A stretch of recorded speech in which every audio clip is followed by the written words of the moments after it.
మీద వచ్చింది. ఇప్పటిదాకా ఏ ఒక్క మహిళకైనా 2500 రూపాయలు నెలకు మీరు ఇచ్చిందా అని చెప్పి నేను ప్రశ్నిస్తా ఉన్నా. ఏ ముఖం పట్టుకొని మీరు సంబరాలు చేస్తా ఉన్నారని నేను ప్రశ్నిస్తా ఉన్నా.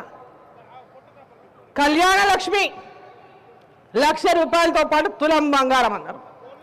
ఏ ఒక్కరికైనా తులం బంగారం ఇచ్చిందా అని నేను ప్రశ్నిస్తా ఉన్నా. ఏ మొహం పెట్టుకొని మీరు సంబరాలు చేసుకుంటారని చెప్పి నేను ప్రశ్నిస్తా ఉన్నా. నిరుద్యోగులకు నెలకు 4,000 రూపాయలు నిరుద్యోగ భృతి ఇస్తామన్నారు. డిగ్రీ చేస్తున్నటువంటి అమ్మాయిలకు ఎలక్ట్రిక్ స్కూటర్లు ఇస్తామని చెప్పి మాట చెప్పిండ్రు. మరి ఇప్పటిదాకా మీరు ఇచ్చిన హామీలన్నీ ఎవరైనా మీరు ఇచ్చిన హామీనా లేకుంటే ఇంకా వేరే వాడు ఇచ్చిన హామీలను మేము ప్రశ్నిస్తున్నామని చెప్పి అడుగుతా ఉన్నా. మేము ఎందుకయ్యా నెరవేరుస్తారు మీరు ఇచ్చిన హామీలంటే, భారతీయ జనతా పార్టీ మమ్మల్ని విమర్శిస్తుందని చెప్పినటువంటి అన్నవాళ్ళుగా నోరుకి ఎంత వస్తే అంత మాట్లాడుతున్నారు. అసలు ఈ ముఖ్యమంత్రిది అసలు నోరేనా? అది నోరేనా? ఒక ముఖ్యమంత్రిని చూసినాం గతంలో, కేసీఆర్. ఆ కేసీఆర్ భాషలు కానీ, ఆ కేసీఆర్ యొక్క మాటలు కానీ, ఆ పద్ధతిని అసహించుకునే తెలంగాణ ప్రజలు గద్దె దింపిన విషయాన్ని ఈ ముఖ్యమంత్రి సోయి తప్పినట్టున్నాడు. ఈ ముఖ్యమంత్రి ఏం మాట్లాడుతున్నాడు? అసలు ఒక ముఖ్యమంత్రిగా ఆయన వేసే వ్యవహారం ఏదైనా ముఖ్యమంత్రిలాగా కనిపిస్తుందా?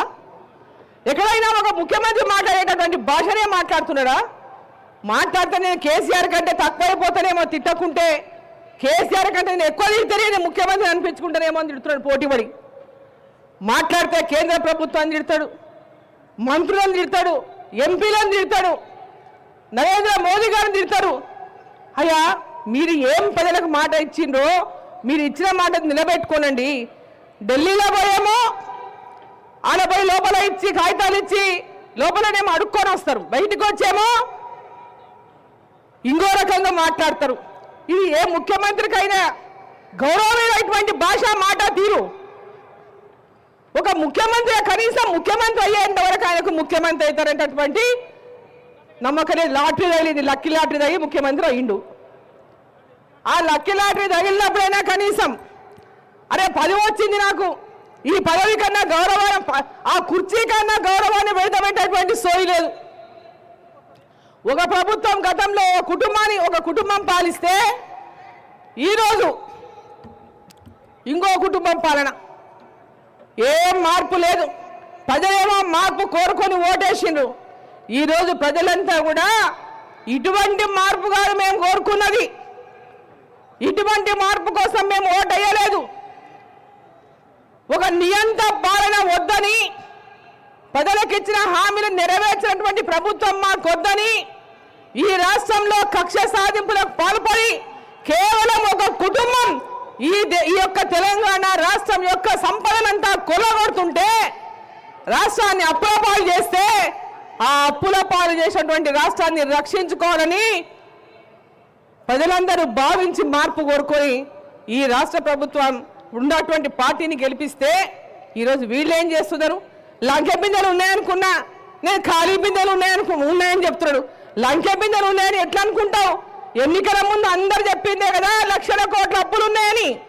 6 లక్షల కోట్లు 7 లక్షల కోట్ల అప్పులు ఉన్నాయని మేము చెప్పినాం, మీరు చెప్పిండ్రు. లంకె బిందెలు ఎక్కడ ఉన్నాయనుకున్నావు? లంకె బిందెలు దోచుకోవడానికి కోసం వచ్చినావా, ప్రజలకు పని చేయడానికి వచ్చినావా అని చెప్పి నేను ప్రశ్నిస్తా ఉన్నా. అక్కలారా, అమ్మలారా, తెలంగాణ ప్రజలారా, ఏ ఆశతో ఆశయంతో మీరు ఈ ప్రభుత్వాన్ని గెలిపించిండ్రో, ఈ ప్రభుత్వం ఈ పరిపాలన అందించడంలో కానీ, ఈ ముఖ్యమంత్రి ఈ రాష్ట్రాన్ని పరిపాలించడంలో కానీ పూర్తిగా విఫలమయ్యిండ్రు. ప్రజలందరూ ఆలోచించాలి. ఈ రాష్ట్రంలో ఒక సుపరిపాలన రావాలి. రేపు రాబోయేటటువంటి స్థానిక సంస్థల ఎన్నికల్లో భారతీయ జనతా పార్టీని గెలిపించి రాబోయే కాలంలో ఈ రాష్ట్రంలో మార్పు రావాలి. నరేంద్ర మోదీ గారి యొక్క నేతృత్వంలో తెలంగాణలో కూడా భారతీయ జనతా పార్టీ అధికారంలోకి వచ్చినాడే తెలంగాణ రాష్ట్రం యొక్క రాత మారుతుంది. కానీ అంతవరకు తెలంగాణ రాష్ట్రాన్ని అప్పుల పాలు చేయకుండా ఈ తెలంగాణ రాష్ట్రాన్ని రక్షించుకోవడానికి అందరూ ఏకమై రాబోయేటటువంటి స్థానిక ఎన్నికల్లో భారతీయ జనతా పార్టీకి మద్దతు ఇవ్వండి. ఈ యొక్క కాంగ్రెస్ పార్టీ యొక్క వైఫల్యాలను భారతీయ జనతా పార్టీ మీకు ఇచ్చిన హామీలను నెరవేర్చే వరకు ఎదురోటి పోరాడి మీకు న్యాయం చేయ వరకు పోరాడుతుందని చెప్పి తెలియజేసుకుంటూ భారత్ మాతాకి, భారత్ మాతాకి.